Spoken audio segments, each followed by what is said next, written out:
Hey movie fans, so not too long ago I gave you my best theories and predictions for who I think James Gunn will be going with for his initial Justice League roster. And because you guys seem to really enjoy that, let's do the flip side of that coin. Not necessarily the first villains for the Justice League, but villains we need to see at some point in the new DC universe. Except for one name in particular. I'm not going to talk about Brainiac today because it feels like everybody's top wish for DCU villain at some point is Brainiac, and it kind of feels like that's gonna happen sooner rather than later. It kind of seems like Brainiac might be the villain of Man of Tomorrow. If not, I think Brainiac is on the way in the not too distant future. Finally, that character is long overdue. But there's plenty of other characters in the great pantheon of DC characters that have never really gotten their time to shine on the big screen. So today, I'm gonna give you my top 10 picks for new DC villains we need to see in the new DC universe. And what I mean by new is they can't have any previous big screen versions. Like they are going to be completely new to general audiences. And before we get into all of it, what are your top picks for the best DC universe villains that we haven't gotten on the big screen yet that James Gunn absolutely needs to? Whatever your thoughts, let me know down in the comments below as I can from you guys. And if you like this video, let me know if you want to see a part 2, because like I said, there are so many villains that we have not seen on the big screen that we can make this a whole full running series. But without further ado, at number 10 we have arguably the hardest one to pronounce with Mr. Mxyzptlk, or Mxyzptlk, whatever you want to pronounce it. I know this is an out of left field pick, but I don't care. I love this character, and the thing with this character that I'm just gonna call Mr. M for simplicity's sake, Mr. M has the power set of whatever the story might necessarily dictate. You want an all-powerful being? Sure, you can get that. You want a mild nuisance that could be an obnoxious side character? Yeah, you can absolutely do that with Mr. M as well. It makes all the sense in the world. I kind of think we might be getting him at some point just because James Gunn has made a lot of references to either imps or Mr. M himself. Now, we got that one scene in James Gunn's Superman where the Justice Gang's fighting the big thing in the background. Superman has that punk rock scene with Lois. And James Gunn did come out and confirm that that is not Mr. Mxyzptlk. That is just another annoying interdimensional imp. However, there's been other references to interdimensional imps in the DC universe a few times by now. In Peacemaker Season 1, there's that Batmite reference, which was just fantastic. I love that. And even in Peacemaker Season 2, there's this whole conversation with Peacemaker and his dad and his brother about imps and they're just how much of a nuisance they are. I'm like, okay, we keep mentioning these guys. At some point, we're probably gonna see one like up close and personal, not just in the background, right? And there's no more famous imp besides maybe Batmite than Mr. M. Might be a long shot, but there's so much fun to be had with that character. And let's dive into the wacky and weird side of the Superman mythos. We've already got Krypto. Let's go full hog. Let's go with that villain that you can only beat by saying his name backwards. That's kind of fun and kooky and weird to me. Next up on our list is another one that I feel like might be coming in the not too distant future, but again, I could be reading way too much into things, and that is Gorilla Grodd. I so desperately want to see a live action version of Gorilla Grodd. I think that could be so much fun. Now, I think we might be getting Gorilla Grodd sooner rather than later, or at some point in the not too distant future, because allegedly, it's not been confirmed, but allegedly, we are getting spin-off shows for both Mr. Terrific and Jimmy Olsen. And in the Jimmy Olsen show, there's been talk about using different villains, like a villain of a week type of thing, just to introduce different villains into the universe. And one of those villains being rumored is Gorilla Grodd, which would make all the sense in the world given Jimmy Olsen's oddly specific history with apes and gorillas. DC Comics in general has this weird history with gorillas and apes and monkeys, and I'm kind of here for it. It's super weird that we have so many of them, but Gorilla Grodd is the best of them all, of like, oh, come on, please give me a gigantic telepathic gorilla.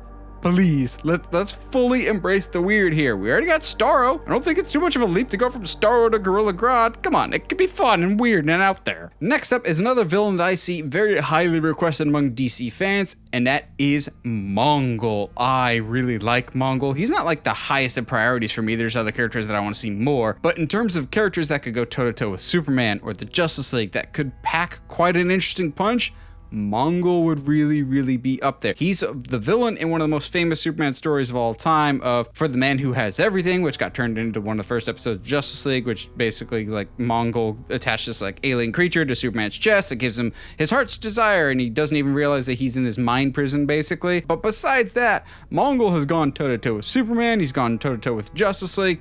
He is a well-known villain. And also, in the comics, when we introduced Kyle Rayner Green Lantern, he was introduced when Mongol came back to fight Superman and now this new Green Lantern, even though Mongol had no idea who Kyle was. We're getting Green Lanterns, and we already have an established Superman.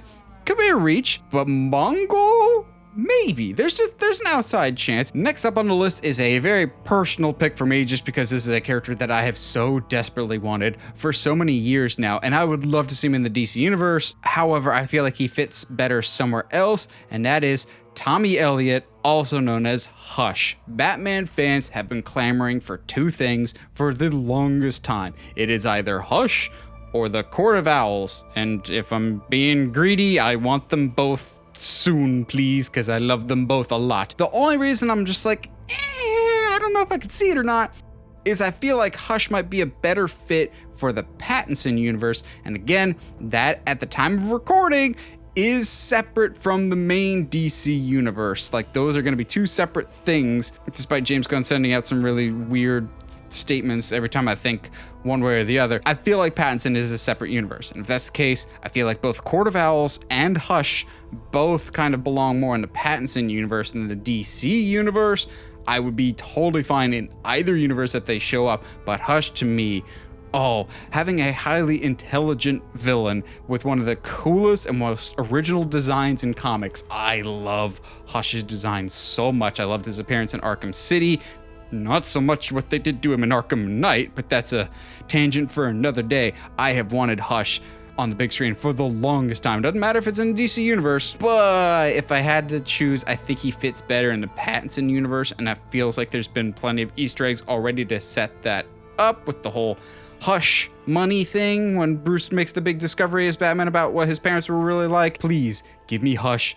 If not, I'll settle for the Court of Owls if I must. Going from Hush to our next one, we have a connective tissue with Nightwing, because, you know, everything revolves around Nightwing in this channel and in my comic book world, because Nightwing is just the best. So Batman and Nightwing team up together in quite a few pieces of the Hush story arc, and also they team up together to fight my next villain that I really want to see, Amazo. Batman and Nightwing fight side by side in Batman Under the Red Hood, which is one of my favorite animated movies and one of my favorite comics of all time, but they go up against Amazo. I think Amazo could be a great either primary villain for a Justice League or like the heavy in a Justice League movie, but working for somebody else. I don't know if we go full on Ivo, who is the guy that created him, or not. Amazo basically can absorb and has the powers of all the other Justice Leaguers that he fights. So he's an amalgamation of everybody's superpowers and can be as strong or as weak as you kind of want him to be for the story. He's a very malleable character in that way. You can kind of go a bunch of different story directions with him. He's also one of those out of left field picks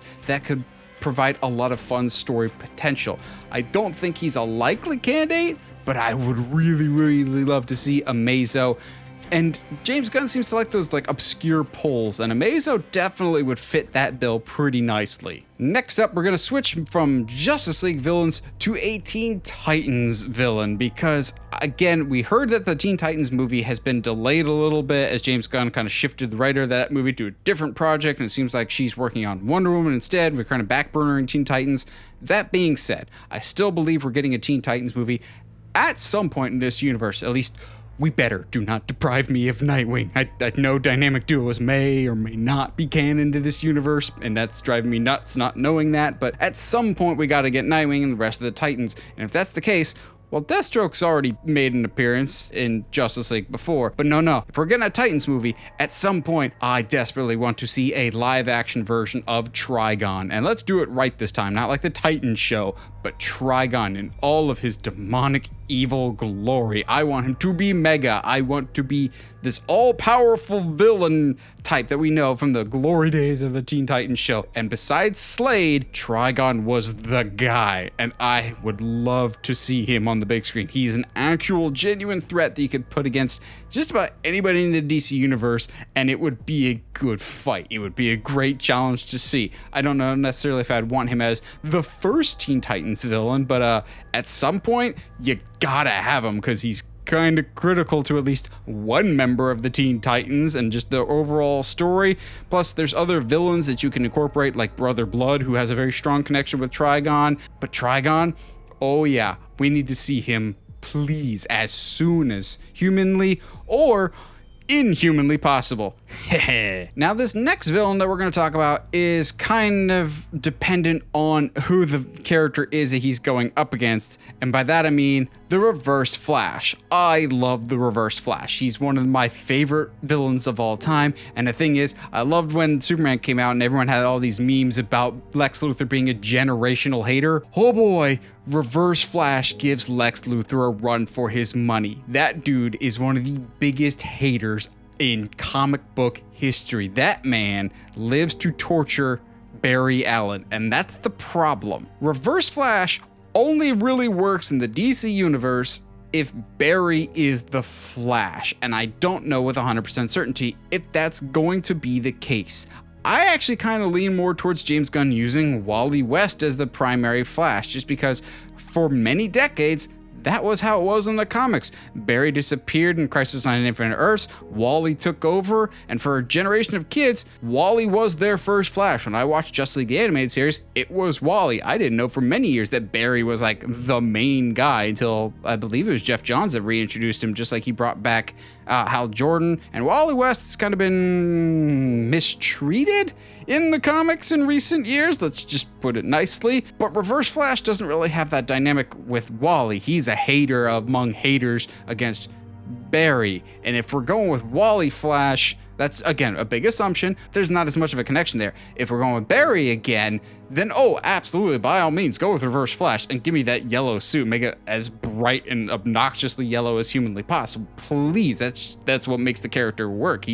He's obnoxious. If we don't get Reverse Flash, I would love to see Godspeed, because that is one of the coldest designs in comic books. I love the white and the yellow, and I love the concept of being two places at once because you're so fast. But again, it all depends on if we're getting Barry or if we're getting Wally as our primary Flash. Next up is a set of villains that I feel like might actually be on the horizon sooner rather than later if the rumors and speculation about a specific TV show end up being true, and that is the Black Lanterns. Oh, I have thought that they would make a great set of villains for the longest time, specifically their leader, William Hand. What are the Black Lanterns? Basically, they're like the Green Lanterns, except they have black rings and they're powered by death. They are creepy and terrifying, and I love them so much. The Blackest Night storyline is one of my favorites in DC Comics. Basically, Avengers Infinity War, Avengers Endgame style of like a whole bunch of heroes are dead and they come back miraculously to fight zombie versions of their former teammates. It's genuinely terrifying, but also big over-the-top heroic stuff. I have wanted a Black Lanterns for a while, but the thing is, we haven't even gotten Green Lanterns, so heaven forbid we get any others like Yellow, Red, or even the Black Lanterns. There's some rumors that the main villains or a force that will have some story elements in the new Lantern show will be the Black Lanterns, and there's that one character that may or may not be William Hand, depending on the rumors. It might be too early for Black Lanterns, but James Gunn has seemed like he very much just wants this universe to already be things set in motion already. Like, we don't need backstory for stuff. We can just jump right into story. So if we already have established cores, why not have a Black Lantern core as well? And it might be a long shot. Although, if we don't get that, honorable mention to a buddy of mine who desperately wants Atrocitus. Atrocitus is like his favorite villain in all Green Lantern lore, and I can't say I disagree. Atrocitus is pretty legit. Bring in Atrocitus, I mean, and the cat. Go all out with it. Make it ridiculous. Yes, please. Down to the final two here. This is a name that is relatively newer in DC Comics, but as soon as he showed up on the page for the first time, I'm like, oh, you are tailor-made for the big screen, and it's one of those characters that I could see both in James Gunn's DC universe, but I could also see being utilized perfectly in Robert Pattinson's universe, and that is Professor Pig. Oh my gosh, this guy is terrifying. Whether you know him from the comics or the Arkham Knight side mission, he is just a perfect villain. Not necessarily a main villain, but a side threat of a dude that basically, it's almost like taxidermy to the extreme, if you will. Perfecting his little piggies. He is a demented individual. It would fit right in line with like a Silence of the Lambs or a Dexter of Batman tracking down this just madman. And again, it could fit both in the DC universe and in the Pattinson stuff. The Pattinson version, I can just imagine an incredibly dark Professor Pig, and that kind of makes me really, really excited. The name is goofy and ridiculous. There is so much creepy potential within Professor Pig that I'm like, can we get there at some point?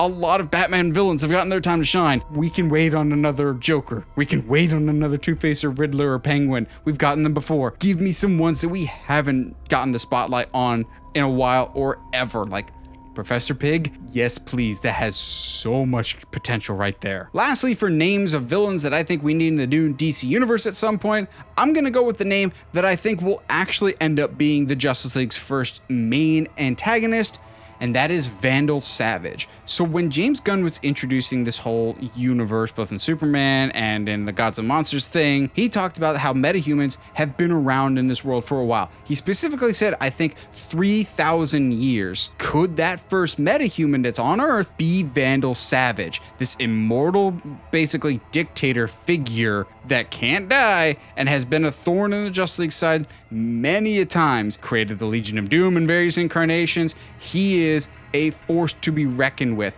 They have that title crawl at the beginning of Superman of 3,000 years ago, metahumans. Is that Vandal Savage? Could it be that? I don't know. It could be me reaching, but Vandal Savage has been such a presence both in the comics and animated movies and TV shows like Young Justice. I feel like he's one of those big glaring omissions that we haven't really seen on the big screen, and there's so much potential in this evil, undying figure that the Justice League could more or less clash with, especially if it's him with a Legion of Doom type group of characters. Oh man, to see Justice League versus the Legion of Doom, that has been on the bucket list for the longest time, specifically like with the heroes like running out of the Hall of Justice, a la Super Friends. Keep an eye on that. I really think that's where James Gunn is heading at some point, literally recreating the intro to Super Friends, in which case fight the Legion of Doom. Well, what do you guys think? What are some DC Comics villains that have not been seen on the big screen that you feel like they deserve their time to shine? Whatever your thoughts, let me know down in the comments below. And as always, if you like what you see and want to see more, subscribe to the channel.